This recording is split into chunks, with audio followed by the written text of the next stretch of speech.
Bonjour amis youtubeurs. Euh, Petite présentation, c'est la première vidéo que je fais, alors je vous demanderai d'être indulgent.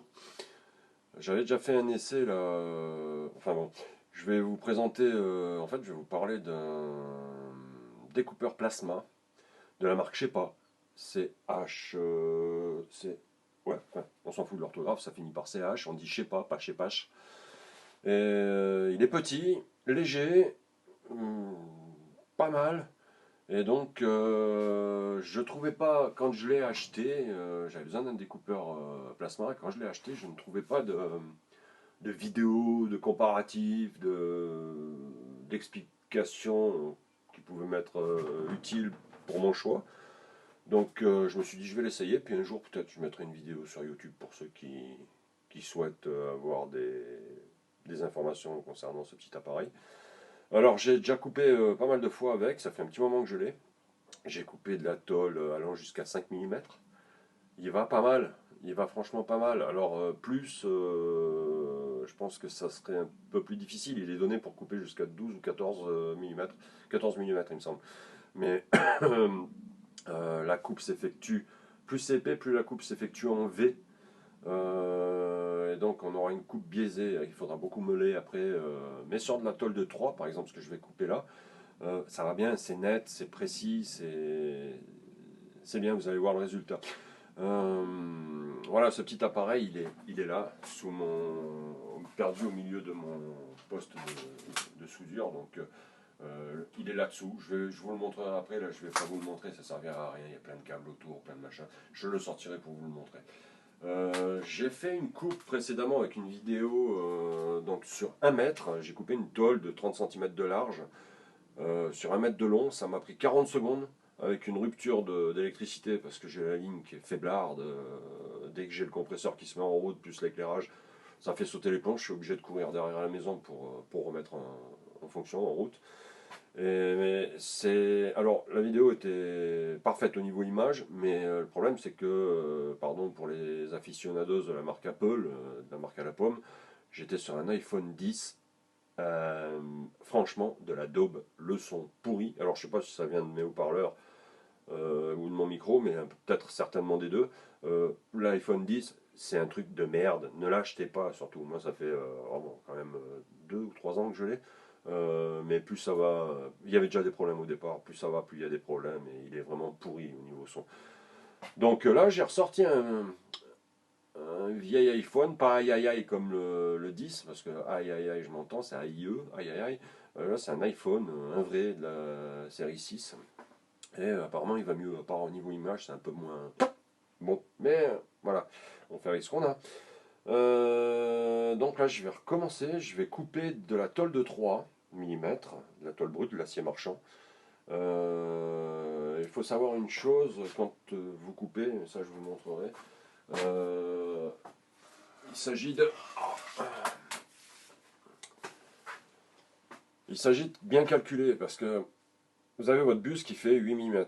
Le trou est au centre, bien entendu. Donc, quand vous allez vous appuyer contre une cale pour suivre une coupe bien droite, votre découpe va être décalée de 4 mm par rapport à ce que vous voulez.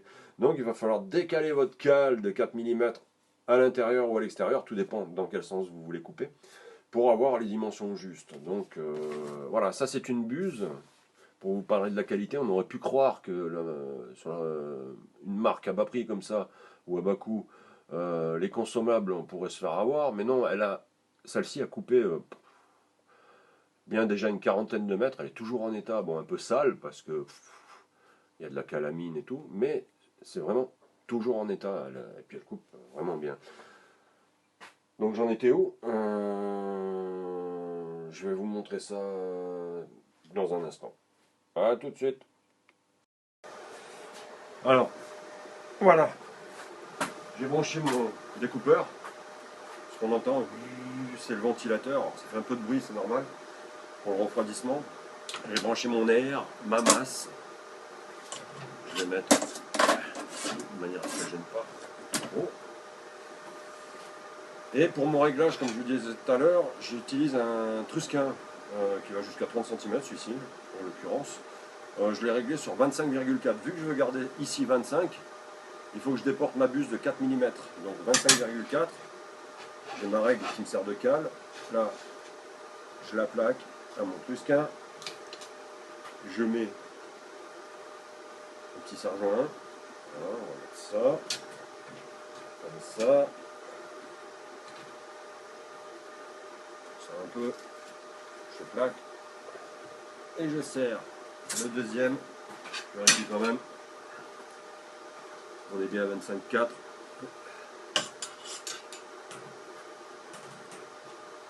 Petit serre-joint. Et je serre. Alors je mets pas de gants, pas de lunettes, ça aveugle pas comme un poste à souder. J'ai fait quoi de ma buse, elle est là. Je vais quand même mettre un petit coup de brosse à ma buse. La coupe précédente que j'ai faite,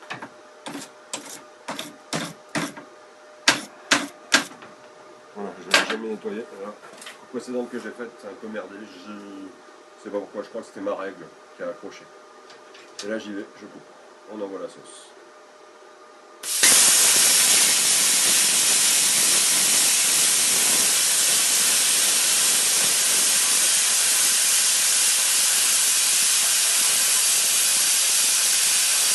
Je sais pourquoi ça avait merdé, j'avais pris le côté de ma règle qui était abîmé. Et à un moment donné, ça a accroché.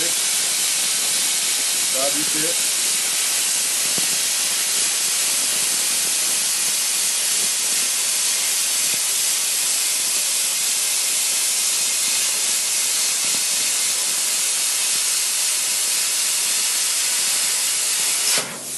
Voilà.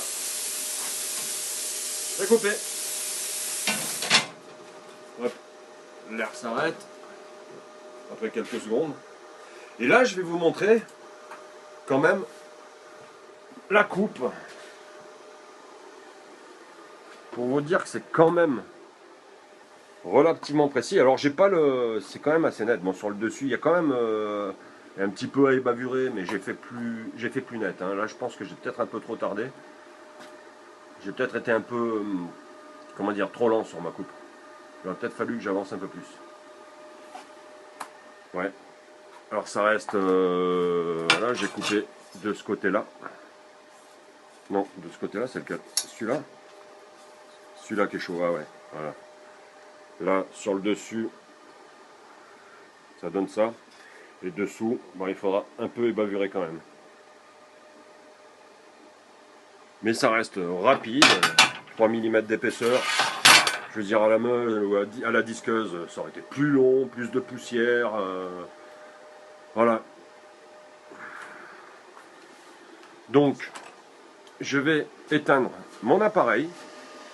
Vous allez voir que normalement, voilà, je l'éteins. Et là, le ventilateur continue à tourner un petit moment. C'est pour le refroidissement optimal peut-être, ou c'est ouais, un relais. Une temporisation de toute façon qui est là pour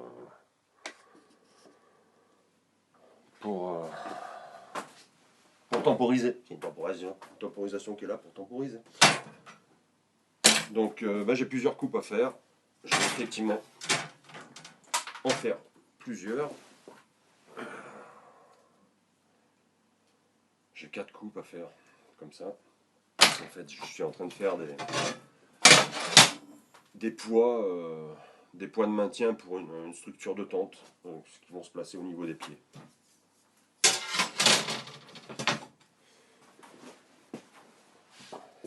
Alors voilà la plaque, je me suis fabriqué une petite équerre à cette intention, à cet effet-là. Donc j'ai besoin de garder 12 de ce côté-là. Donc j'ai pris mon trusquin, je suis parti de ce côté-là pour me caler. J'ai fait 18,4, ce qui va me donner 12 ici, plus 6, 18,4 pour le décalage. Et là j'obtiens 12. Et là je me suis mis à 11, si je dis pas de bêtises, 11,6 pour avoir... Non, 10,4 pour avoir 10. Donc maintenant on va couper. Alors voilà, je me suis mis des petites cales en bois dessous. Parce que si vous coupez directement sur une autre tôle, l'autre tôle elle va dégager aussi, hein, en tout cas en grosse partie. Mais je pense que 2 x 3 elle dégage. Donc des petites cales en bois par-dessous, pour avoir de l'espace. Et là je vais couper, je me suis trompé tout à l'heure, j'ai dit 10 mais c'est 8, donc je me suis mis à 8,6. Je vais couper 8,6 et puis là je vais venir m'arrêter approximativement où il faut, de là où je dois couper. Après.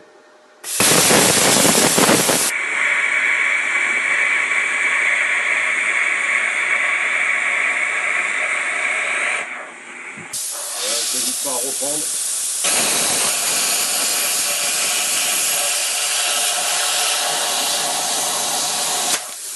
Ouais, je suis pas mal. D'ailleurs, il y a le bois qui flambe. Un peu cramé. Vous avez vu? Bah, ça coupe même le bois. Même le bois. Puis il y a une bonne entaille. C'est quand même assez balèze comme truc.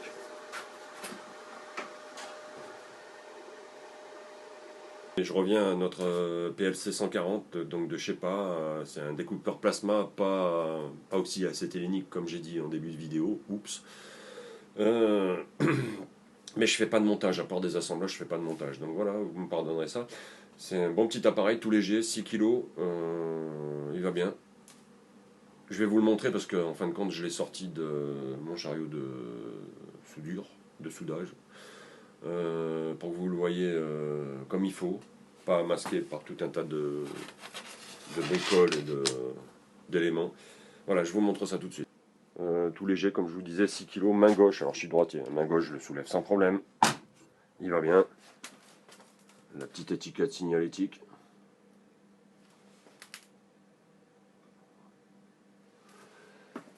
Derrière le manomètre avec la petite soupape de sécurité qui va s'ouvrir quand on branche l'air. Alors pendant un petit moment, après ça remonte tout doux.